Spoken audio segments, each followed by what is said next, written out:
Welcome back to Racin Nation. Matt Nix, Sean Sullivan with me here in the studio, live from Daytona International Speedway. We have a guest join us right now. Finally, we get some guests here, Sean. You know, it's these guys are busy today. They are busy, and we're also getting the best of the best. These guys are Red Bull athletes, number one, and they are Global Rallycross, which the fans we have love it. Oh, they definitely do. Definitely. We always have a great time. We're here with Global Rallycross. 3 years now they've been coming to Daytona International Speedway, and every year they put on one heck of a show. If you're not here today, you can still get your tickets for tomorrow. Yep. Check them out, 1-800-pitstop.com. You can check those tickets out today. Get here tomorrow because this is a doubleheader. Yes, Two races in a row. John Bennett with Core Motorsports joining us right now. And they've been on the show before, and the name might sound a little familiar because they run in the IMSA series, but they've decided, you know what, Global Rallycross is so cool. Let's jump in there, let's check it out, and let's have some fun. John Bennett with Core Motorsports, one of the drivers this weekend in the GRC Global Rallycross series. How are you doing today, John? Yeah, good morning, guys. It's great to be here, and thanks for the intro. It's such a super cool event, and really glad to be here today in sunny Daytona. Yeah, this is what we love about our job, being able to interview athletes like you. And I know a little bit about you because I remember watching the Detroit race, and you came P2 in the IMSA car. So I remember that just a couple weeks ago. So that was kind of cool. So bear with my voice today. I went to a soccer game, and I was screaming for the kids, helping them. So what he's not telling you is it was 6-year-olds that were playing, 6-year-olds. And he was doing side bets. Yeah, with the dads. He's like, I bet that my nephew scores before your son. Yeah, it was pretty bad. I mean, like I had to go get Marion County sheriffs off of him. The whole 9 yards. Back to GRC. You guys, this is your first event. And it's a little bit. You're going to have struggles anytime you're starting something new. You guys are going through a little bit of a change now. You're used to running IMSA cars, and I talked to your engineer this week, and he said it's weird setting everything up when the cars leave the ground. Yeah, so we have been in IMSA endurance racing since 2011, and we're still there, and we're staying there, but our team. Is well staffed, and we're looking for ways to grow and diversify a little bit. And my team manager Morgan Brady, asked me, if we were going to grow the team, outside of what we're currently doing, what are you interested in? Drag racing, NASCAR? I don't know. And I said, I think most people have seen Ken Block's incredible videos and on YouTube, and they're fun to watch. And I think it gets to the heart of everything you want to do with a race car. Sometimes you're not allowed to do, and then that combined with I've never spectated in person, but watching some stage rally from Europe and World Rally, super interesting. I think those drivers are some of the best in the world, and if you kind of take the two and blend them together and turn it into a spectator sport, I mean, that's what Rallycross has become, and with Red Bull behind it, now it's really become quite a phenomenon. And so Morgan said, what would you think if we grew our company in the direction of Global Rallycross? And to get started, what about if you and your co-driver Colin were to pilot the cars for a couple of races, or maybe the first season or two? Yeah, he didn't have to twist my arm very hard. Because I certainly enjoy running the prototype in IMSA, but it's certainly a very inside the box driving experience, and the opportunity to rub and drive sideways in the dirt and off the ground. It's like drinking syrup out of the bottle. So I like it. I like it. And we get some drivers that that would be the last thing in the world they want to do. I mean, they want to go straight, turn left, and that's it. Yeah. They don't want to be off the ground and off the ground or sideways or on two wheels, anything. Or literally riding across the door of another car. Yeah. It's just it happens in Global Rallycross, and we see that every year. Just about every stop on the circuit, we see that these guys bump, they bang, they rub, and that's that's what makes it so much different, so much more exciting than some of the other races. Not to downplay any of the other racing, but what has been the biggest learning curve for you from coming over from the PC car into this global rallycross? Well, I mean, for Colin and I personally, I mean, the good news is that, you know, a lot of the track is on asphalt. And so a lot of our road racing experience, you know, applies, even though this car is a little different in terms of its handling. But, you know, from asphalt to dirt and back from dirt to asphalt, and then, of course, you know, leaving the ground was all something we had never experienced before. And I think Colin and I were being, you know, pretty cavalier about the whole thing. But, you know, yesterday morning we had never left the ground in a car before. And so a good part of yesterday was basically learning to fly. And it's... I love it. Getting your wings, I love baby. It, man. You know, I love it. As you sit in the stands and you watch the cars go by, it looks like something that just happens. But as it turns out, there is a little bit of technique involved. Do it wrong, and you get sort of folded arms and sad faces from your crew because the front of the car is completely destroyed from landing nose first. Get it right, and yeah, it's like flying. It's fantastic. So I think Colin and I, you know, are at least to the 80% level now, and sort of understand what it takes. And then, of course, once you get that figured out, then the next thing you know, you're in a heat race and you're flying with other cars, you know, with you, and so it's got to be a wide-eyed opening experience for you when you look over to your left or look over to your right or in front or even in your mirror, and you see the underside of a car or the wheel of the car beside you or something of that aspect. Yeah, you're flying in formation with 3 other cars in the air. I love it. And so anyway, you know, the view from the windshield of someone who's never done this before, that's behind us. And I think that, you know, like anything, it's going to get down to pretty serious racing for us soon. And Today. Yeah, you know, and Colin, you know, brings such experience to our team. Sports cars when he was a teenager, you know, driving for Jack Roush in his late teens, early 20s. And so he just has such a deep level of experience. I expect him to do well right away. And as for me, I'm kind of in the heart of the learning curve, and I expect, you know, in an event or two, I think Colin will be up to speed today, and hopefully in an event or two, I'll be joining him. But in the meantime, it's a ball. There's a lot of interesting energy in the paddock here. Everyone's having a good time, and yeah, it doesn't get any better. Next event coming up on your IMSA series is the 6 hours of the Glen, right? Correct? 6 hours of the Glen. 6 hours at the Glen. We follow IMSA pretty close. Yep. We're pretty tight with most of those guys over there. This is going to be, you guys are going for what, the sixth straight year? Yeah. So Core Autosport has won the championship in Prototype Challenge, which is one of the prototype categories in IMSA, every year since 2011. So it's been quite a string. This year's been a little bit of a challenge. We had an engine failure at Daytona that, you know, our engines are a spec engine, so it's handed to us in a crate, so it's a little bit beyond our control, but certainly got us on our heels. But yeah, we're digging back. We know how to win races, and I'm looking forward to a strong second half of the season. Going from somewhere from like Daytona with a 24-hour race to well, I don't really want to say Sebring because then that's 12 hours, so you just kind of cut your strategy in half. But then going to some of these other races where, you know, it's 5 hours, 6 hours. What is you got one that's real short. Detroit was a real short race. Exactly. How does that change for a driver when you kind of get that mindset in your mind that, okay, this is endurance racing and now we're only going to drive for 20, 30 minutes and swap out drivers? Yeah, well, it's interesting. Our race engineer is actually Colin's father, Jeff Brown, and like Colin, Jeff's done a lot of interesting racing too.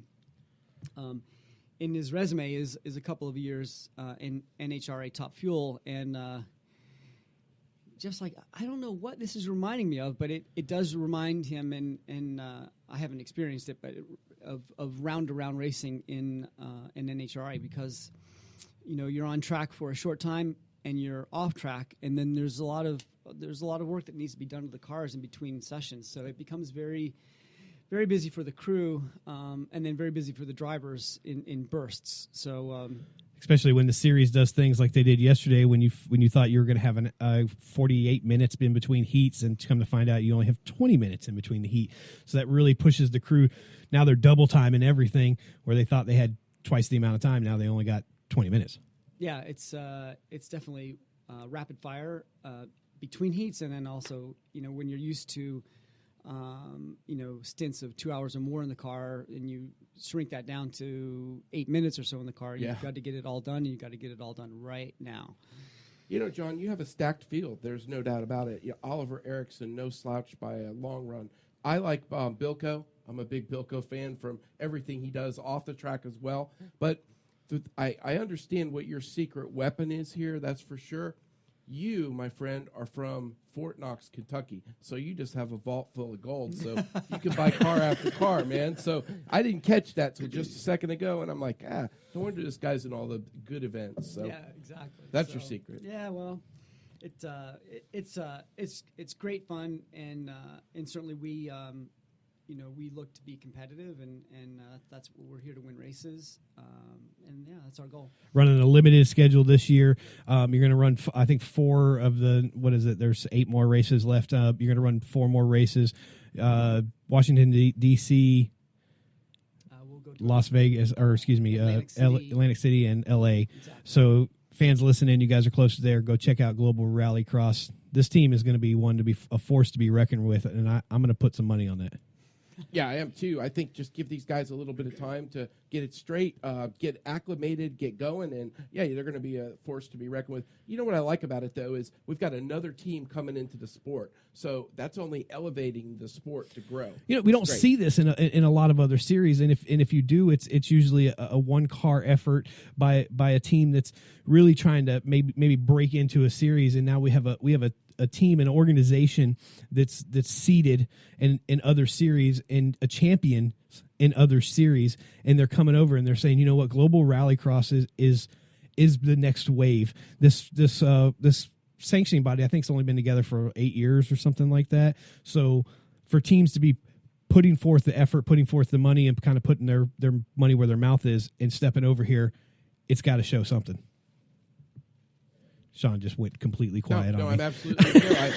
I was going to just point out here that, they've got a great anchor in NBC Sports Networks. I mean, that's who we're affiliated with a lot of time. So they've, I see Fox Sports 1 is carrying this race. So anytime you have the national media on board like that, you're going to get exposure, which in turn is going to create more teams. John, if fans listening, they want to follow you on social media, they want to follow the team, they want to follow the Global Rallycross team, tell them how they can get a hold of you guys, how they can follow you on social media, and how they can follow you personally. Sure. So our team obviously has Core Autosport has a Facebook presence, and then also at Core Autosport on Twitter. So follow our progress, and we look forward to seeing you guys on the podium.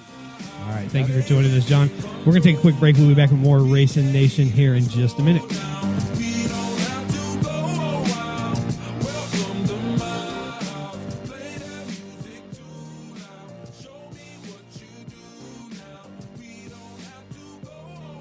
My time on my ride, taking my time on my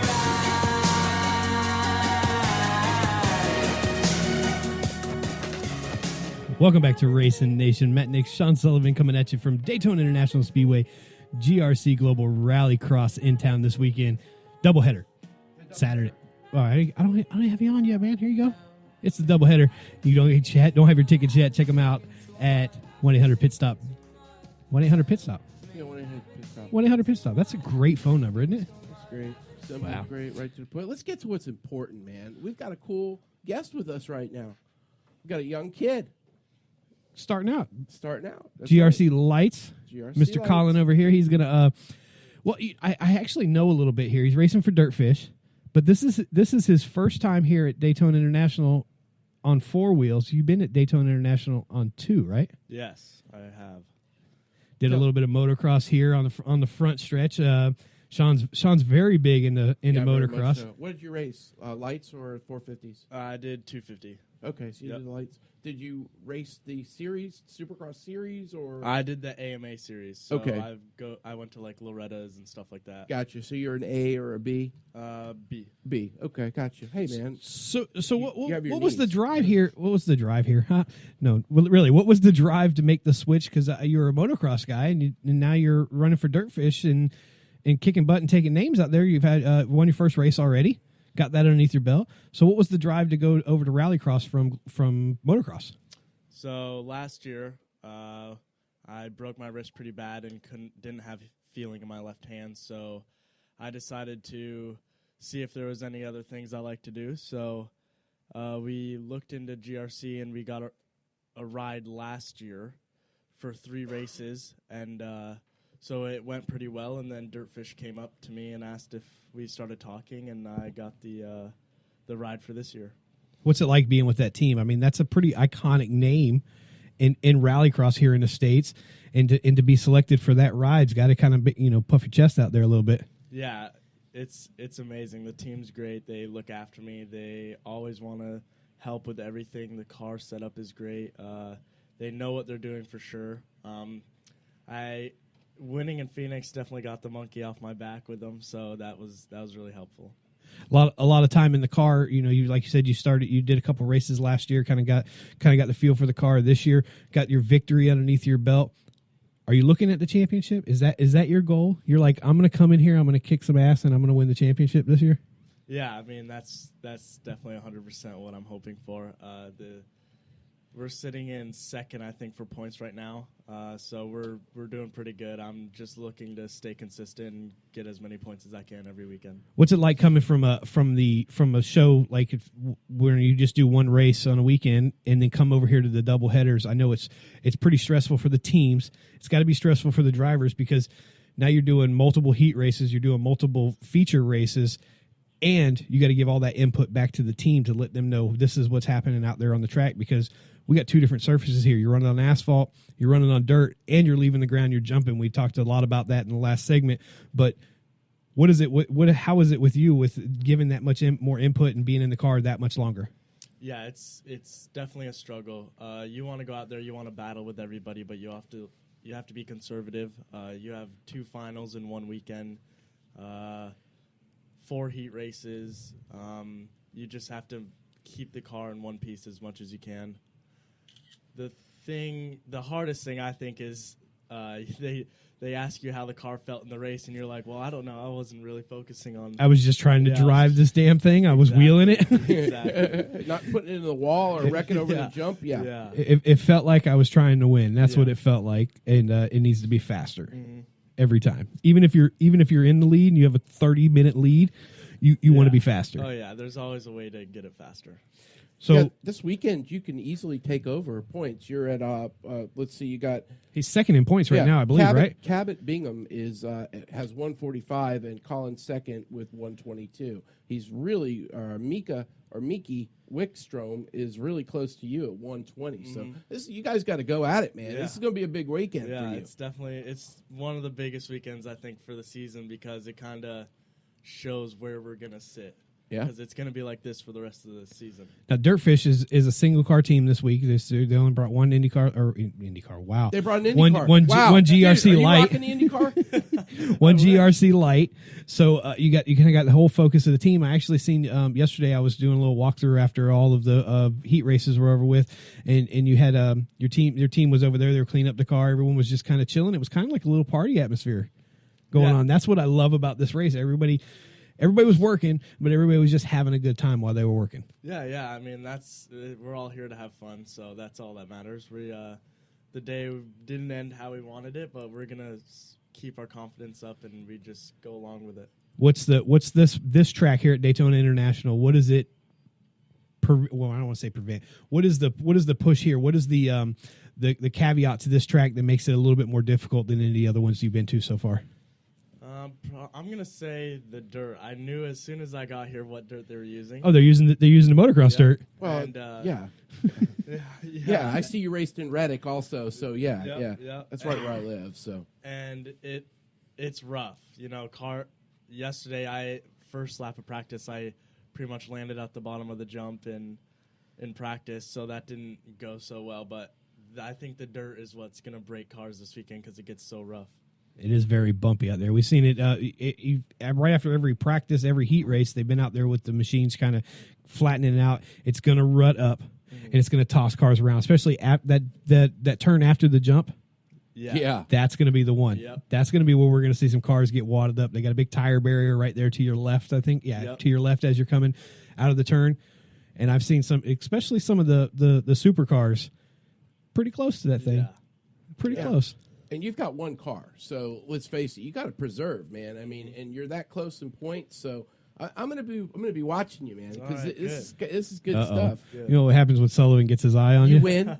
You win. That's usually what happens. You Yeah, win. we had this thing for it's been going on for 4 years, 5 years 5 now. years, yeah. Where we've had drivers on that have never never won, but never won at a specific track we were at, and they were winning Eric consistently. Stevens, Courtney Forrest. I mean, NHRA.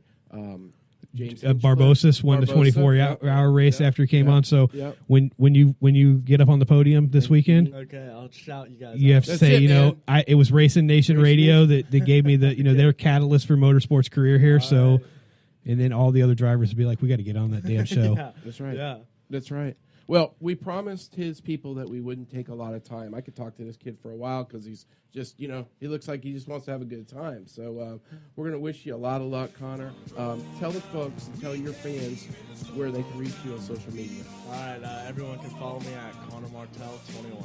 All right. Connor Martell 21. Check out that Dirtfish car. We'll be back at Racing Nation here in just a minute.